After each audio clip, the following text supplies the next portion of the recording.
Olá, pessoal. Eu sou a Cláudia e hoje aqui comigo a Tatiana. Olá. E o Eric. Olá, O Eric Costa já participou do episódio 9 da nossa primeira temporada, mas nessa ele vai nos acompanhar, pois ele foi a pessoa que me apresentou o livro que norteará as discussões dessa temporada. O Eric é arquiteto, graduado em teatro, cenógrafo, ator e diretor, e atualmente finaliza seu mestrado em criação artística contemporânea na Universidade de Aveiro. Bem-vindo novamente, Eric, dessa vez para uma participação mais ativa e intensa. Como eu já mencionei, a temporada, esta nossa segunda temporada, intitulada Elogio às Sombras, ela se inspira num livro em especial. Me refiro ao Em Louvor da Sombra, de Junichiro Tanizaki. Uma leitura que eu recomendo fortemente aos ouvintes. É um livro fantástico, nós tentaremos demonstrar isso para vocês e estimular a leitura. Neste primeiro episódio, nos dedicaremos à abordagem do livro e às relações que cada um de nós estabeleceu, né, a partir das suas áreas de interesse específicas. Nos demais episódios, estabeleceremos links entre a discussão proposta por Tanizaki e alguns filmes, fotógrafos, fotógrafas, livros, lembrando aos ouvintes que nós, do Fotografem, somos pesquisadores das imagens e seus imaginários, ou seja, da luz e das sombras. Mas para contextualizar o livro, antes de qualquer discussão sobre ele, eu vou pedir para a Tatiana que nos apresente o autor. Por favor. Bueno, o Junichiro Tanizaki, ele nasceu em 1886 e morreu em 1965. Para falar um pouco do autor, né, eu acredito importante a gente contextualizar, mesmo que brevemente, em que momento ele se insere no Japão, porque isso vai ser bastante importante para a gente também entender as discussões que estão neste ensaio escrito em 1933. Eu baseei aqui a minha pesquisa, principalmente consultando a dissertação da Juliana Saito, da USP, que fez sobre o romance Irmãs Makioka, e o prefácio da edição que eu e a Cláudia consultamos, da Pinguim Companhia das Letras, feito pelo Pedro Herber. Então, uma edição de 2017, certo? Eu não lembro o ano. Depois todas essas referências vão estar nas notas, né? Então, assim, o Japão, para a nossa discussão aqui, importa as três eras que marcam o final do século XIX e o século XX, boa parte do século XX, que é a era Meiji, 1868, a era Taisho, de 1912 a 1926, e a era Showa, de 1926 a 1989. Esse período da era Meiji é quando o Japão abre os portos para os estrangeiros. Então, o Ocidente chega no Japão. E através da era Meiji e da era Taisho, o país vai passar por grandes mudanças. E aí eu cito a Juliana Saito, que ela vai falar de um crescente apreço por elementos da cultura americana e europeia. Tais elementos englobavam desde comportamento, passando pelos aspectos artísticos e visuais, como arquitetura, decoração e vestimentas, até, obviamente, aspectos de economia e política. Então, essas questões vão ser importantes nessa influência nova do Ocidente dentro do Japão a partir desse período aí da segunda metade do século XIX para frente. Então, o Tanizaki, ele nasceu com essas mudanças já em curso, e essas discussões vão estar presentes na obra dele, tanto aí nesse ensaio quanto na obra literária, né? Ele começou a carreira literária dele com a publicação do texto Tatuagem, em uma revista, no ano de 1910. E ao longo de sua carreira, ele escreveu contos, romances, ensaios, fez traduções e também escreveu sobre cinema e teve uma participação no teatro também. Teatro Nono, ele faz Eu comentários. não sei realmente, especificamente eu não sei.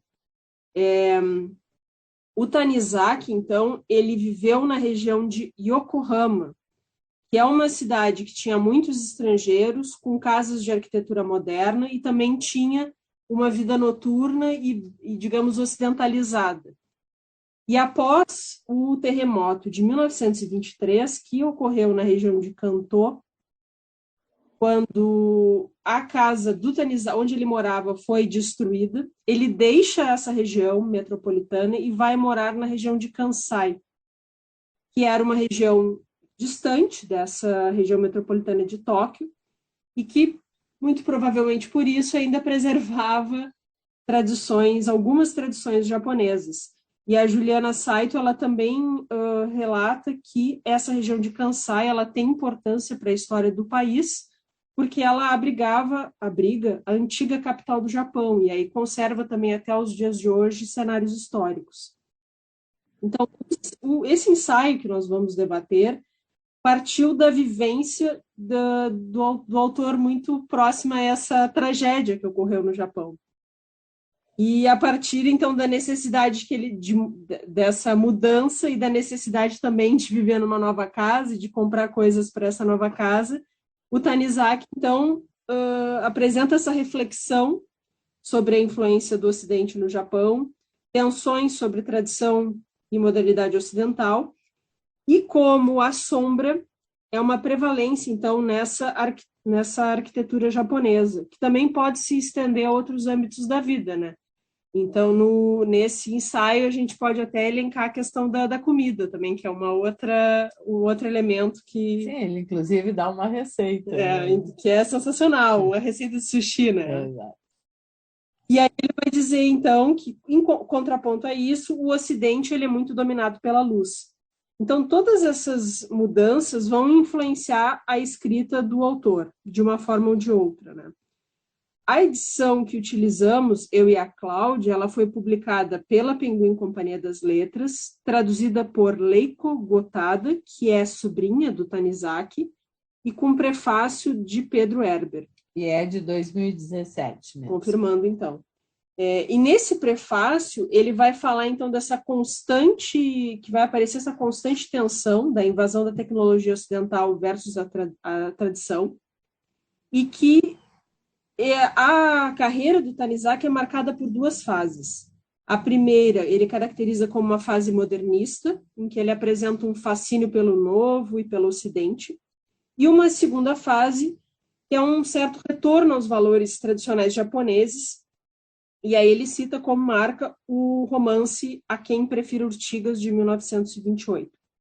Segundo também o Herber, ele vai falar que esse retorno à tradição é uma marca do período do país de forma geral, uma marca da era Showa, que é do imperador Hirohito, né? Então, aí lembrando a Segunda Guerra Mundial, invasão da China, que aí é o que a Juliana Saito vai falar, cito, foi um período marcado pelo nacionalismo exacerbado, totalitarismo político e fascismo, que tiveram seu ponto alto com a invasão da China em 1937. Então, para fechar essa parte, acho que é importante mencionar que o Pedro Herber traz que alguns críticos colocam que este ensaio seria uma paródia ao nacionalismo. Então, já é uma outra maneira da gente estar lendo esse texto, né?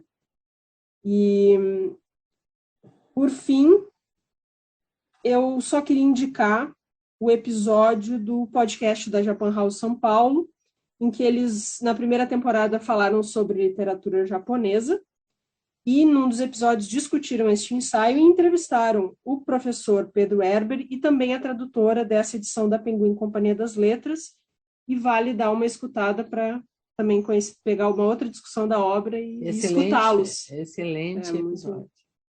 Antes de nós passarmos para a discussão propriamente dita, e aí incluo essa provocação que a Tatiana traz sobre a questão da presença da paródia no texto, acho que depois conversaremos sobre isso. Eu quero pontuar algumas questões para justificar a escolha desse livro como balizador dessa nossa segunda temporada. Estudiosos do autor destacam que existem dois Tanizaks, um antes do terremoto de 1923 e o outro depois. A Tatiana já citou, né, esse evento traumático como algo que vai marcar profundamente a sua produção. Quase como um divisor de águas. Exato. E eu não posso deixar de apontar que nós também estamos marcados por um evento trágico, ou seja, a pandemia. E o Éric lá em Portugal já está com mais liberdade, mas nós aqui no Brasil ainda estamos, né, passando por esse momento. Então, recomendo essa leitura também para pensar o quanto esses eventos externos e traumáticos podem nos conduzir a profundas reflexões, né, acerca das nossas relações com o mundo ao redor, com o contexto social, político, enfim. A leitura, ela também nos ajuda a pensar em possíveis transformações nas nossas vidas, sobre as quais a gente nunca tinha pensado antes. Então, eu acho que esse foi um processo, é um processo vivido pelo autor, pelo escritor, pelo Tanizaki, que é inspirador para pensarmos também, para estimular a autorreflexão no sentido das nossas relações com o próprio país, com a própria cultura. Mas eu quero também destacar o foco no embate entre a tradição e a modernidade no Japão, no início do século XX. Simbolicamente problematizado pelo autor no embate entre luz e sombras, ou contraste entre claro e escuro. Isso se refere diretamente ao mote das pesquisas do Fotographing. A fotografia, ou as imagens, né, e o imaginário. Isso para destacar que o imaginário é considerado um entre-saberes, assim como algo que habita um entre-lugar, estimulado pelas sombras e acionado pela imaginação. A luz intensa, ela não deixa muito espaço para imaginarmos, pois ela é reveladora dos mínimos detalhes. Ela não esconde, ela mostra, ela revela. Ela não estimula o sonho, ela apresenta o real e não deixa muito espaço para o devaneio poético. Uma discussão cara a um outro autor que falaremos sobre ele mais vezes, o Gaston Bachelard. Então, a partir desse entendimento, eu vou ler para vocês um pequeno trecho do início do livro, a página 18 da edição que nós estamos analisando, para, a partir dessa citação, então, nós encaminharmos a conversa por aqui. Então, escreve Tanizaki. Tanto é verdade que, quando viajo por uma região rural ao entardecer e avisto pela janela do trem uma dessas lâmpadas providas de antiquado quebra-luz leitoso, a brilhar solitária por trás do shoji, de rústicas casas colmadas, o cenário chega a me parecer poético. Esse, porém, não é o caso dos ventiladores, que, tanto pelo ruído como pelo formato, ainda hoje não se harmonizam com os aposentos japoneses. Lembrando que o shoji é um painel, como diz numa nota no livro, é um painel geralmente corrediço, cuja estrutura de madeira leva a forma Pequenos quadrados vedados por folhas de papel japonês são geralmente usados para compartimentar aposentos, assim como para vedar janelas e o lado interno das varandas. Então, convido o Eric a se juntar nessa conversa a partir dessa citação das palavras do Tanizaki. É curioso, né? É um livro fantástico, né? É um livro muito bom. Sugiro que todos leiam. Não é um livro datado, como a princípio possa vir a ter essa ideia, né? Afinal, ele está num recorte temporal ali, japonês, que é justamente quando o Japão tem essa entrada de produtos e da estética e da forma de vida ocidental, e da dificuldade dele de construir a sua própria casa. Eu acho isso o motivador do livro, né? Então, o ensaio parte do desejo dele de construir uma casa que tem alguns traços tradicionais japoneses. E a dificuldade dele de achar materiais e de colocar a casa dentro dessa proposta tradicional. E essa palavra entre, ela é muito importante, eu acho que todo o percorrer do livro, porque ele está justamente nesse embate do entre o ocidental e o oriental, entre a luz e a sombra, tem mais entre aí, entre o moderno e o tradicional. Exato. Né? Então, são esses três, assim, que eu acho que são bem fortes em todo o discurso do livro, em todo o ensaio. E aí é fabuloso você pensar que o cara vai construir uma casa e faz um ensaio para isso. Fantástico, né? É muito, muito legal. E ele fala, em determinado momento, ele vai citar, inclusive, o shoji, que ele não encontra mais parede, só encontra vidro, né? Só vidro. Exato, vidro, né? Isso muda tudo, né? Dentro da concepção arquitetônica japonesa. Né? Até nas nossas casas, na verdade, mudam. Né? Se você pensar na casa tradicional brasileira, mudou também completamente com a industrialização e os produtos industrializados. Né? Na verdade, como um todo no mundo, a arquitetura mudou muito nesse período. Com a chegada da luz e com a industrialização, foram dois momentos em que o teatro nem se fala. Né? O teatro mudou, deu um salto assim, com a luz elétrica. Então, e o futuro, né, que eu acho que é bem interessante, né, porque a gente está lendo o livro do momento em que o Japão mudou completamente. Hoje é luz lá, pura luz, Tóquio é pura luz. E você lê esse livro hoje é muito, muito instigante, é muito gostoso, é muito interessante. Eu fiquei pensando... Opa! Oi.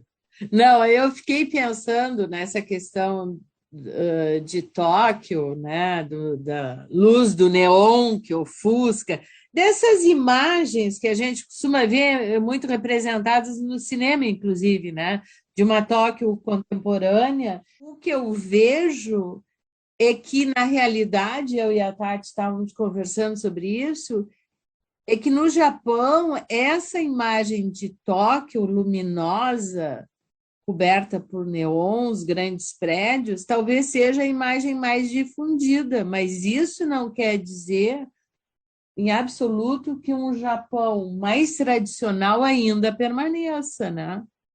Sim.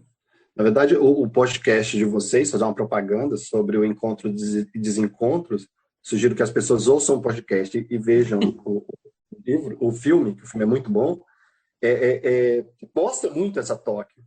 Né? Quando eles vão andando na cidade, mostra essa Tóquio da luz e, de repente, do templo, do espaço tradicional misturado. Né? O que é muito comum da gente ver nas cidades, nas cidades tradicionais. Né? Nas cidades tradicionais, é comum a gente ver isso. Até no centro de São Paulo, né, é comum a gente estar andando, ver um monte de prédio, e de repente tem um mosteiro ali no meio, no centro, um lugar com arquitetura diferente, um ambiente diferente, né? No caso das nossas cidades brasileiras, eu até acho que são os pontos poéticos que a cidade tem, entendeu? Que faz os refúgios de memória. que é o ar, né?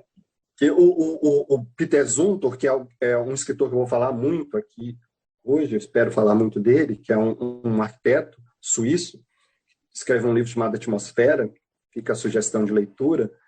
Ele diz que ele e o Bommel, né, que também é arquiteto, diz muito sobre a surpresa, né? Que a surpresa é os 5 minutos de surpresa quando você entra num ambiente, né? Os 5 segundos, né? Que você entra e faz, uau, né?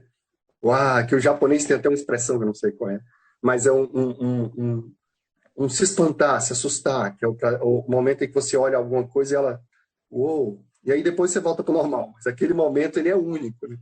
Então, esses pontos que a gente tem na cidade, e nesse filme, o Encontro e Desencontro, eu acho que a gente vê muito isso, assim, né? Então, isso andando, aí tem lá a cerejeira, tem um pontinho, e isso é muito legal, né? Isso é muito interessante, que as cidades tradicionais mantenham esses seus pequenos lugares de tradição e com arquitetura simples, básica ainda, e tudo como tem que ser, não só luz para todo lado. E convivem os dois, né? Convivem os dois, com harmonia, né? E como tem que ser, como na verdade, eu acho que no final do livro é essa a conclusão que a gente meio chega, né? Que na verdade, as coisas têm que conviverem junto, né? Que você não precisa também ter uma casa gelada, né? Você pode ter um ar-condicionado, porque aqui no Brasil, no Japão pode até ser que você não precise, mas vai precisar de um aquecedor de qualquer jeito. Então, ele fala do calor do verão, né? Tem um restaurante que ele diz que acabou tendo que colocar o ventilador porque os clientes reclamavam do calor. E ele reclama do ventilador, porque ele não quer ventilador, ele quer um braseiro, ele não quer um aquecedor, entendeu? Coisas muito pouco práticas hoje no mundo que a gente vive. E ao mesmo tempo, aí tem essa coisa agora, essa leitura nova do livro, com esse tom de ironia, até onde também ele não está sendo irônico, e até onde ele não está sendo, sabe, ao pé da letra. E eu acho que é um cara que eu acho que pensava muito à frente do tempo dele, como quase todos os escritores, todos os artistas, né, todos os acadêmicos, na verdade, todo mundo que lê muito, estuda muito, a leitura e a arte, ela ajuda você a ampliar, né, a sua mente, a ter uma visão alongada das coisas, em termos de tempo. Eu acho sim, que às vezes ele está sendo irônico ao longo do livro. Mas o que é interessante, eu acho, no livro, na minha leitura particular, que eu cheguei a comentar com vocês, é a questão de como ele consegue me colocar dentro daquele ambiente. Como parece que eu estou de material com ele.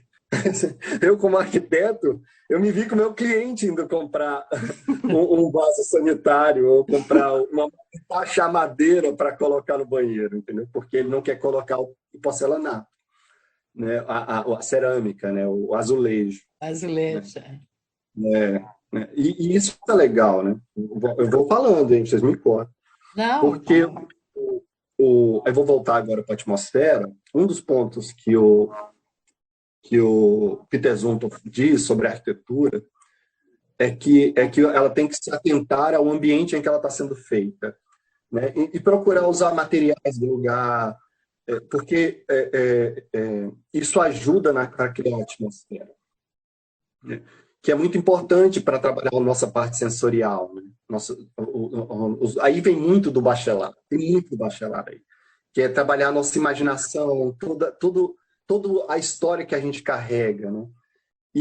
Então é muito importante, de repente, o banheiro não ser de azulejo, ser de madeira, entendeu? Eu fiz uma casa para um casal japonês que moram no Brasil, são brasileiros, né, na verdade, mas são de origem japonesa e que moram um tempo no Japão, que eles quiseram colocar aquela banheirinha que você toma banho de cócoras, né, dentro do banheiro, porque eles falaram que é maravilhoso. Eu não sei, nunca tomei banho, né, daquela posição. É o furor? Não. É um furor, mas ele é menor, né? Você fica meio que sentado nele, assim, sabe? É um furor, mas não é esses furores de filme que fica. Sim, ele é individual, assim, e você fica sentado, assim, e cabe metade do seu corpo. É bem diferente, assim. já tem vendendo no Brasil, mas é curioso isso. Como eu também já fiz uma casa que tinha um vaso que aquecia, né? Aí em Brasília, né? Que eu fiquei pensando, para que uma pessoa no Brasil compra um vaso que aquece? Mas tudo bem, não vou. Justo em Brasília? Esse do Japão, foi uma fortuna, isso foi anos 90. Início dos 2000, perdão. Início dos 2000, sou tão velho assim. Início dos 2000. E eu fico pensando assim, o que esse garoto trouxe? Era um jovem. Mas a privada é fantástica. Não, mas tu sabe que agora... Esquenta, você coloca a temperatura, sabe? Todo mundo vai na casa dele, vai no banheiro, sabe? O banheiro virou um ponto turístico.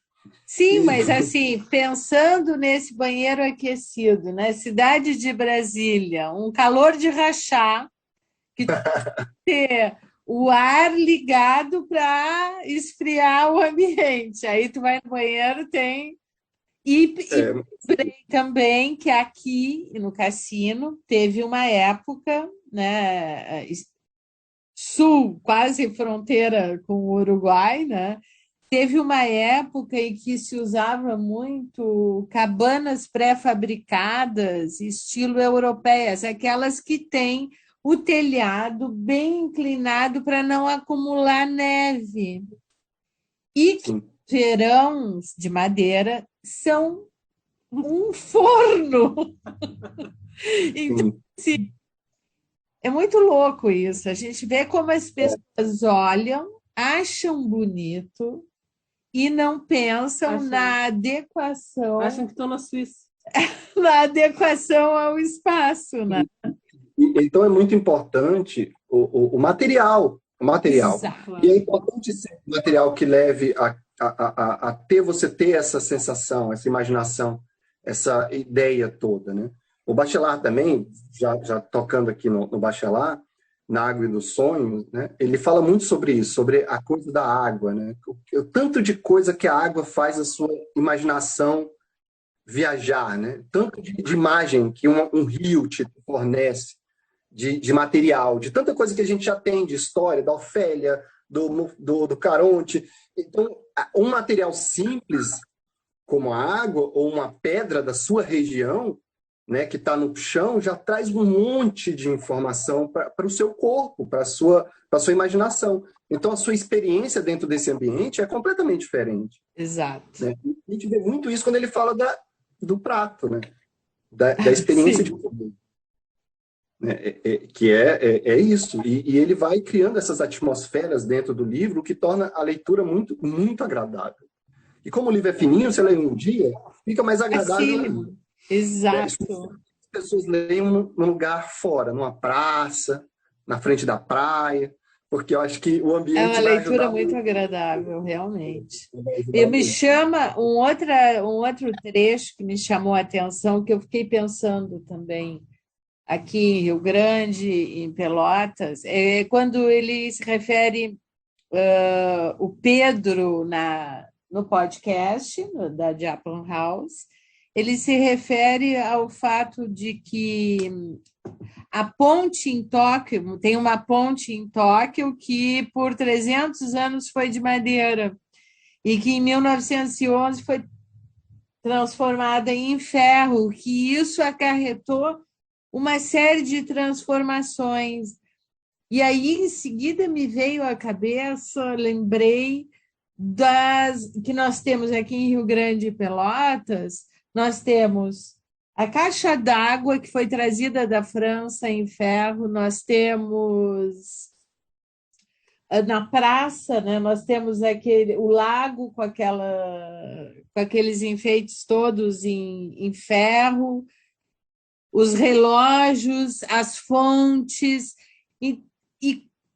se nós pensarmos na arquitetura daquele momento, aqui em Rio Grande especificamente, muitas casas de madeira, de pescadores, né? Enfim, não tem absurdamente nada a ver aquele ferro com a realidade do lugar, né?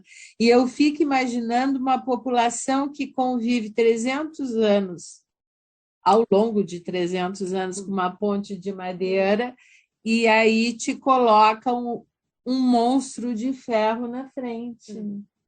O impacto disso sobre essa população, né? Eu acho que ele nos traz uma discussão muito interessante e que nós nem sempre paramos para analisar, que é como nós somos impactados pelo espaço urbano e como nós impactamos esse espaço, positivo ou negativamente. E a necessidade, né, de olhar o espaço urbano e ter esse olhar retribuído, no sentido de uma identificação, de reconhecer, sentido de pertencimento. E eu acho que o que ele está trazendo aqui também tem a ver com essa discussão sobre o sentido de pertencimento, porque eu imagino que esse homem que estava criado numa metrópolis, né, acostumado a uma vida urbana e tal, de repente, em função do evento do terremoto, tem que se mudar para o interior. Se confronta com coisas que talvez não tinha parado para pensar. Exatamente, né? Porque como ele nasceu, essas mudanças, a infância dele, tudo, essas mudanças já estavam acontecendo, ele já provavelmente já cresceu achando que aquilo era digamos, entre aspas, o normal. Era o normal, exatamente. Então, e talvez aquele momento foi quando ele se confrontou que de repente, não, peraí, tem algumas coisas, elas podem ser. E eu fiquei pensando na questão da fotografia digital, porque as novas gerações, a garotada, muitas acreditam que a fotografia sempre existiu, bastava apertar o botãozinho e aparecia no celular, ali estava pronto. Então, assim, para mim fica claro a necessidade, por exemplo, de sempre discutir a origem da imagem para pensar nos processos da ótica, como esses fenômenos se dão, para que a gente não acredite que as coisas são dadas de uma forma determinista. Isso é porque é. Né? Eu acho que é meio tem uma história, né? Tem um porquê. E tem que pensar também que esses processos, eles trazem violência. Né? Sim. Porque aí tem colonização, tem imperialismo no meio, e aí é importante pensar, né, também. E essa coisa de que o novo é sinônimo de bom. Melhor do que o moderno, o moderno é sinônimo de melhor, a tradição é passado, a tradição não precisa. E eu acho que ele deixa isso muito, muito claro quando ele fala do azulejo. Do exatamente. Banheiro. Ele vira e fala, é bom, deixa limpo, é mais fácil de limpar, dá sensação de higiene. Mas até aonde eu quero mostrar tanta limpeza, entendeu? Me expor tanto. Sabe? Por que eu tenho que me expor tanto com essa limpeza toda? Sabe? O outro banheiro não mostrava tanto, assim. Podia estar sujinho. Então, ele fala assim, é bom, mas é ruim. Vamos achar um meio termo. Porque essa é a questão da sombra, né? Porque quando a luz, e aí eu vou recorrer também ao Bachelard, e aí depois vai estar lá a referência, que é um livro, que eu sou apaixonada por esse livro, A Chama de uma Vela. Porque o Bachelard, ele vai... também é um livro pequeno, acho que não chega a 100 páginas, 111.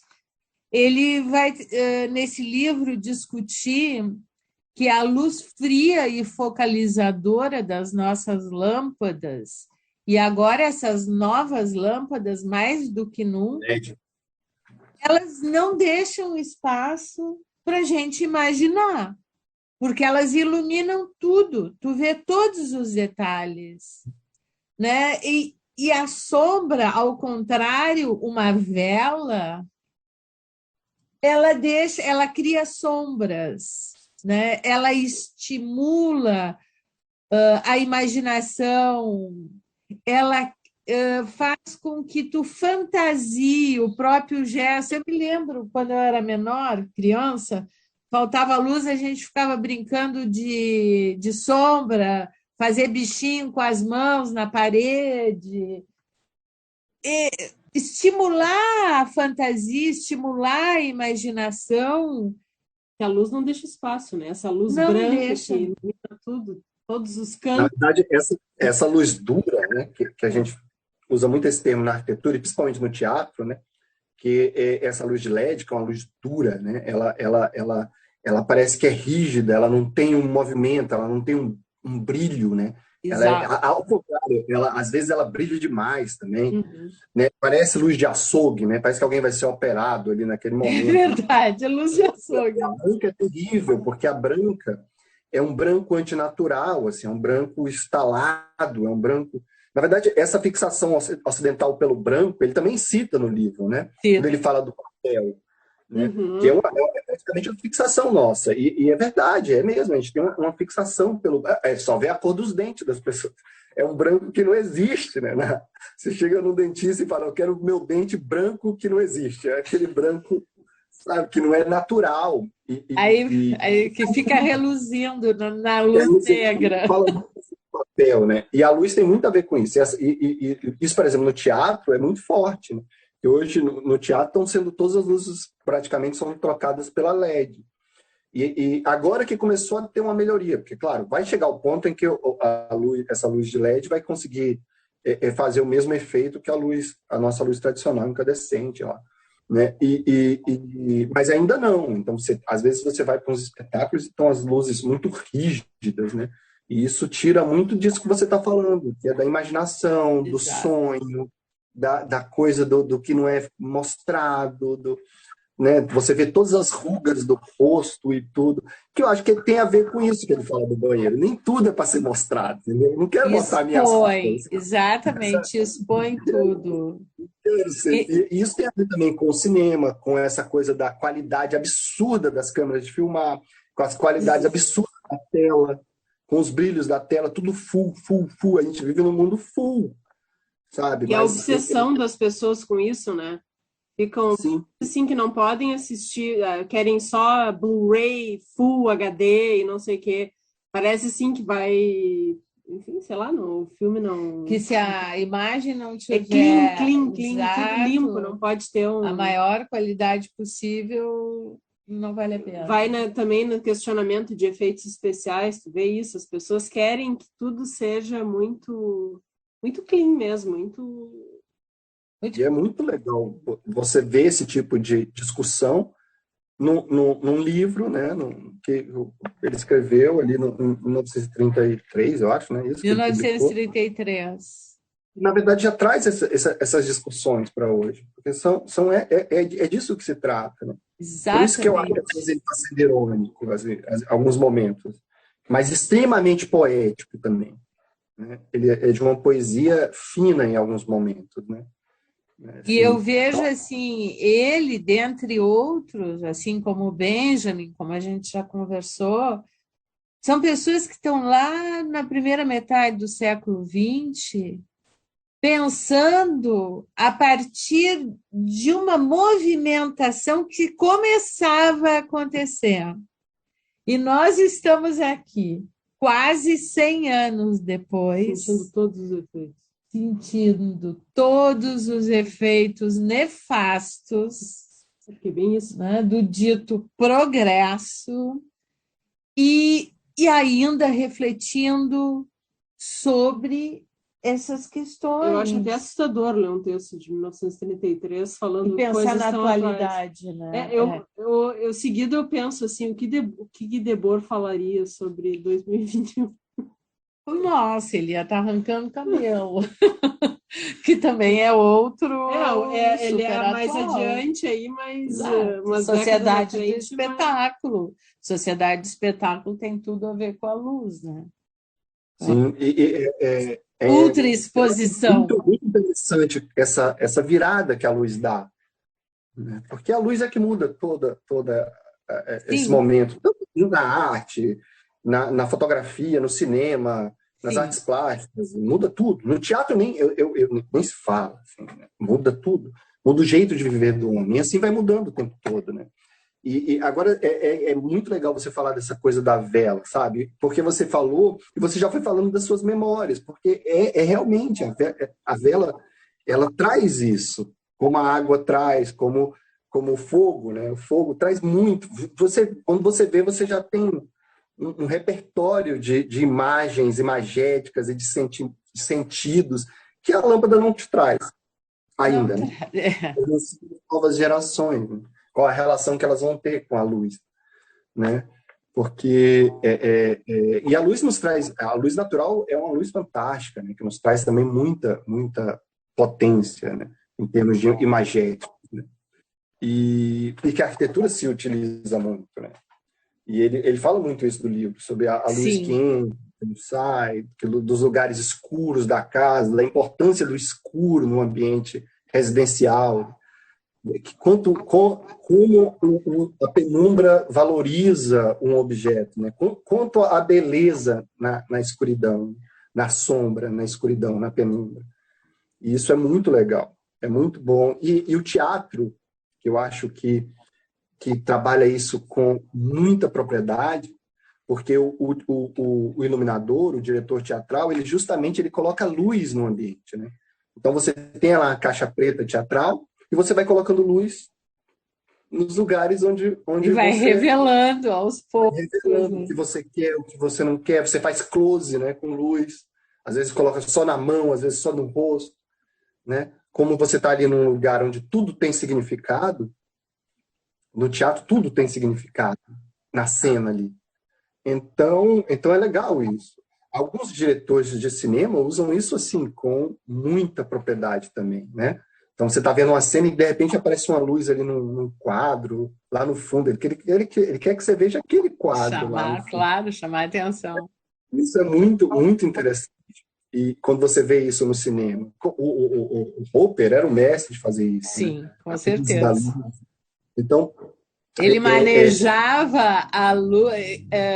Acho que é o Renner, um dos biógrafos dele, que diz que ele manejava a luz assim como quem maneja os espaços, distribuindo ela a bel prazer para dar destaque, para enfatizar algumas questões, né? Eu acho que é bem isso. eu acho que o artista, o arquiteto, o cenógrafo, o iluminador teatral, eles sempre trabalharam com essa ideia de luz e sombra, né?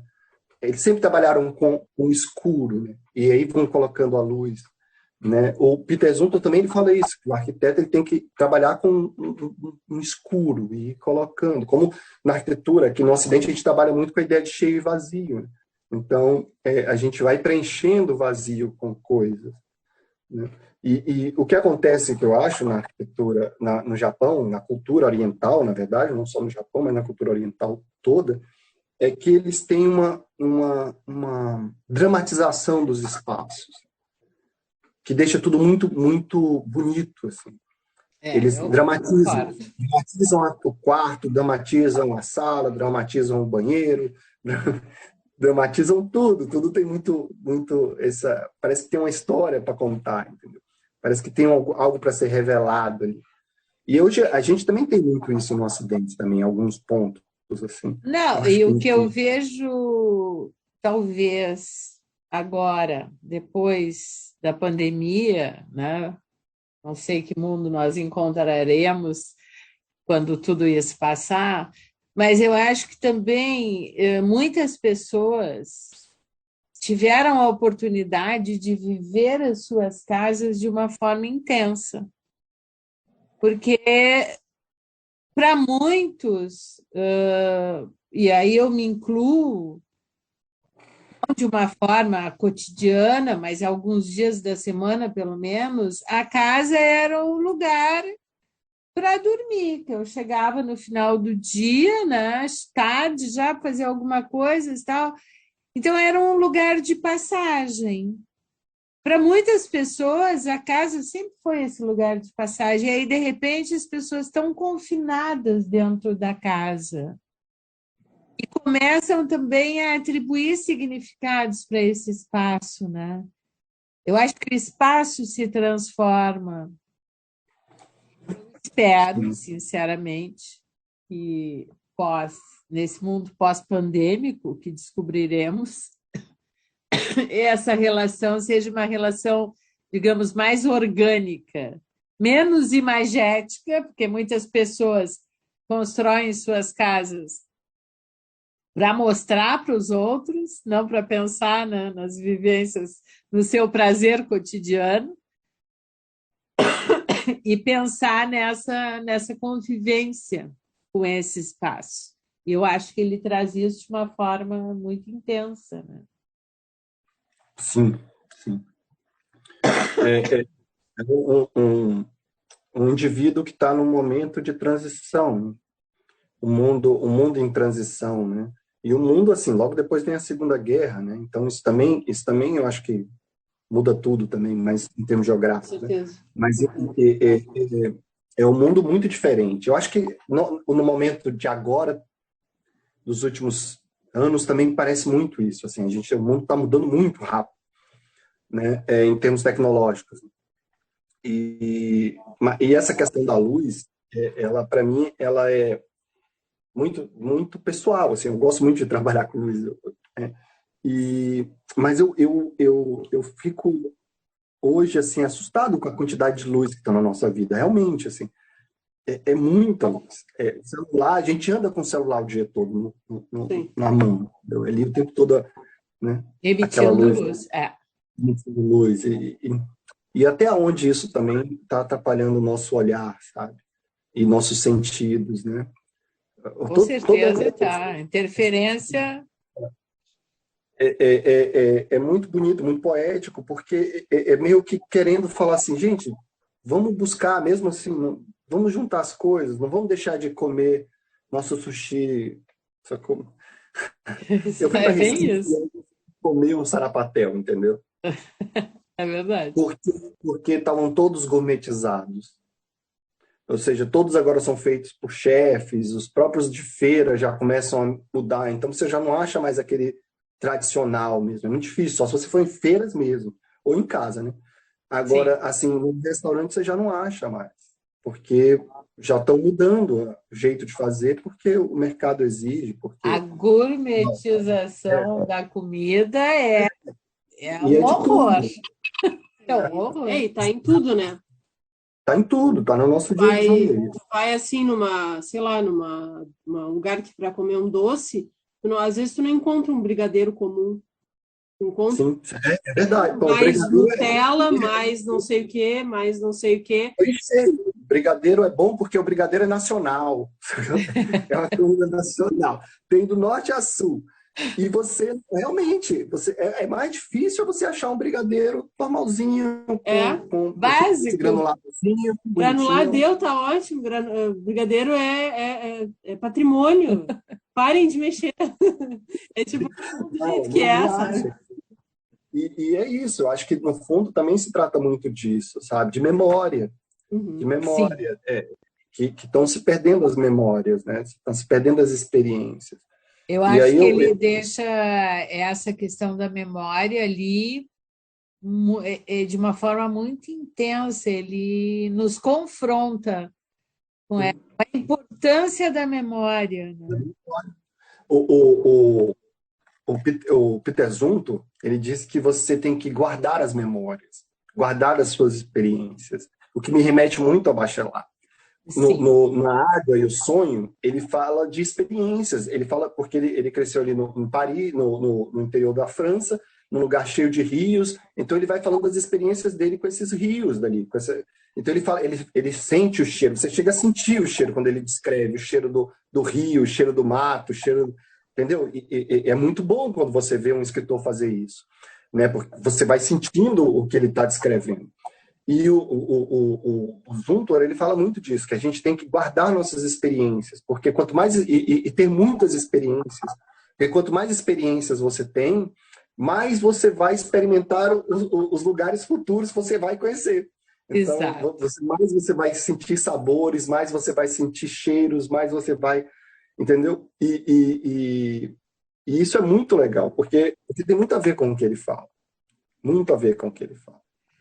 Porque se remete também à leitura desse livro, há uma discussão que a gente que é muito presente no curso de artes visuais, principalmente na literatura, que é a necessidade dessa formação sensível, né? Despertar a sensibilidade dos corpos, porque o nosso sentido privilegiado, mais do que nunca, é o visual, em detrimento dos outros sentidos. E nós já temos discussões que dizem que nós não temos só 5 sentidos, que temos muitos outros sentidos, né? Então, eu acho que ele nos fala sobre isso, sobre um mundo percebido através dos sentidos, que é esse Japão tradicional. E quando esse é o Japão tradicional. Tudo está claro, tudo está resolvido, tu nem acessa os outros sentidos. Não tem necessidade. Porque está tudo resolvido, tu tem as respostas ali. Seu corpo não é solicitado para isso, né?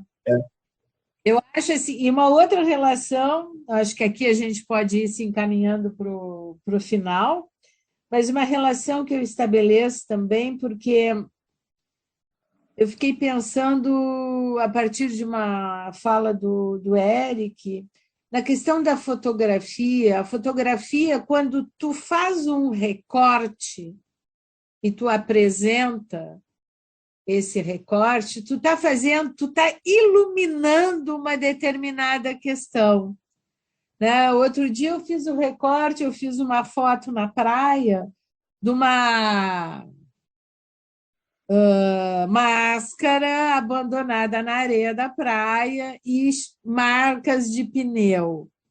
Ou seja, ao recortar e ampliar esse pequeno recorte numa imensidão de praia que nós temos aqui, o que eu estou mostrando simbolicamente? O progresso, né, em termos do carro ali, quer dizer, nós temos um nível de desenvolvimento tecnológico legal. Os novos lixos sendo produzidos. Os novos lixos sendo produzidos, o embate civilização-natureza, ou seja, eu iluminei um pequeno recorte e trouxe a luz para uma discussão que pode ser aprofundada ou não, aí vai depender da relação do espectador, né? Mas eu acho que o que ele nos traz é isso, ele nos ilumina essa questão. É que tem essa relação da luz, o que está da luz traz o conhecimento, e o que está nas sombras fica no mistério, o desconhecido, o que também pode ajudar na parte da imaginação, né? Exato. Mas eu acho que a gente pode pensar. Essa visão da luz ligado ao celestial, né? Ao e as trevas ligadas ao escuro, o que dá para perceber na leitura dele é que não é bem assim na parte oriental, né? Na verdade, a luz é um mistério, é o a ser descoberto, é o a ser desvendado, é o lugar da imaginação, Perfeito no cinema, que tu traz. A gente vê muito isso. No cinema, na fotografia e no teatro, a gente vê isso assim. Né? O que não é mostrado, né? O que não é mostrado na pintura, o que está ali, que a gente não vê, que o cara não colocou luz, o que está acontecendo ali? Isso vai nos instigando a nossa imaginação a viajar, né? Que eu acho que é o início do Nosferatu, né? Que vai ser um momento, nós vamos falar, que vem a sombra. O que é aquilo? O que é essa sombra? O que vai acontecer? O que vai acontecer? Sabe? E isso é fantástico, isso deveria ser cultuado mesmo, né? Não, exatamente. Não, que eu fiquei pensando muito que tu falou, que como o Ocidente ele é pautado por dicotomias, né? Então não esse entre quase quer ser eliminado. Então tu tem isso, tem a luz, ou tu tem a sombra, tu tem a escuridão. Não existe nada. E aí alguns dominam, têm as suas verdades, e o resto tem que ser, né? Enfim, permanecer desconhecido e não deve ser tocado. Enfim. Então, e que também tem um imaginário cristão aí, né? Além da questão científica, tem um imaginário cristão. Acho que se une os dois. Assim. E tem o Prometeu. E a luz do conhecimento. A luz do conhecimento. Trazer a luz. Mas é isso. Mas para ter a luz do conhecimento tem que ter a sombra, tem que ter a penumbra. Sim, com certeza. O que você vai conhecer se for tudo claro? Sim, porque a sombra nessa questão é o espaço para dúvida, né? Perturba as certezas, né? Não, mas não pode ter dúvida. Sim. Isso é o que ele fala. E ele fala muito de... É o prato escuro que você não sabe que está comendo. É puro sensorial. Puro sensorial. E iluminado ainda por vela. Então, assim, fica tudo... Prato preto iluminado por vela. E esse entre é o lugar, né? É o lugar melhor de estar, né? Porque é o lugar de tudo, é o lugar do múltiplo, né? Sim, é o lugar das múltiplas leituras, é o lugar do múltiplos olhares, é o lugar das múltiplas escritas, é o lugar do múltiplo, é o entre. É o entre a luz e a sombra, entre o ocidental e o oriental, entre o tradicional, entre o acadêmico, entre a poesia e a praxis. Né? Com certeza. É o nosso lugar, né? É o nosso lugar. Gosto. Eu acho que com essa fala do Eric está perfeito para a gente encerrar. Acho que falou muito, assim. Acho muito bom. Bom, então, acho que encerramos por aqui. Acho que a gente podia ficar... Nós temos mais nós temos a temporada a seguir, né? Estamos terminando o primeiro episódio dessa segunda temporada. Acho que nós conseguimos desenvolver uma reflexão bem interessante, né? Estimulados pelo Em Louvor da Sombra, Junichiro Tanizaki. Continuaremos com a inspiração dessa leitura, mas nos próximos episódios nós traremos alguns filmes, fotógrafos, para nos ajudarem a pensar sobre essa questão das sombras, do elogio das sombras. Ok, acho que foi tudo muito bem para esse início. Muito obrigada a todos e até a próxima. Tchau, pessoal.